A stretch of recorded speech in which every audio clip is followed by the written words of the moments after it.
JP News. నేను చాలా కార్యక్రమాలు గవర్నమెంట్ కార్యక్రమాలు పాల్గొన్నా మనందరం కూడా నేను చూశాను. తిరుపతి జిల్లా యంత్రాంగం అండి, వాళ్ళ ఇంట్లో కార్యక్రమం లాగా నైట్ అండ్ డే. ముందు 10 రోజుల ముందు వెళ్ళాం, డిప్యూటీ నేను ప్లానింగ్ ఇచ్చి వచ్చాం.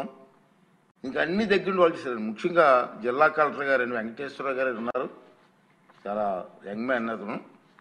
నైట్ అండ్ డే ప్లానింగ్ బ్రహ్మాండంగా చేశారు.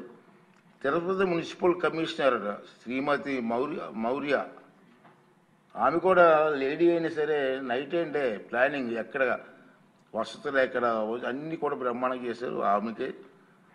తర్వాత జాయింట్ కలెక్టర్ గారు, తోడా చైర్మన్ దివాకర్ రెడ్డి గారు ఉన్నారు.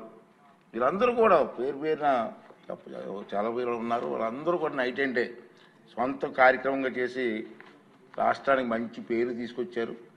వాళ్ళందరికీ కూడా పేరున అక్కడ పనిచేసేటువంటి వాళ్ళందరికీ కూడా పేరున నా ధన్యవాదాలు తెలియజేస్తున్నాం. మన అందరి తరఫున శాంతి భద్రత అయితే సార్ మేడం గారు చెప్పారు, ఫ్లైట్ దిగిన దగ్గర నుంచి మళ్ళీ ఫ్లైట్కి వెళ్ళే వరకు కూడా యంత్రాంగం అలర్ట్గా ఉన్నారండి. ఎక్కడ చిన్న ఇష్యూ కూడా జరగలే. ప్రతి సెంటర్ కూడా పోలీసు బందోబస్తు చేసినటువంటి ఎస్పీ గారికి కానీ పోలీసు వారందరికీ కూడా మన అందరి తరఫున ఈ వేదిక ద్వారా ధన్యవాదాలు తెలియజేస్తున్నాను.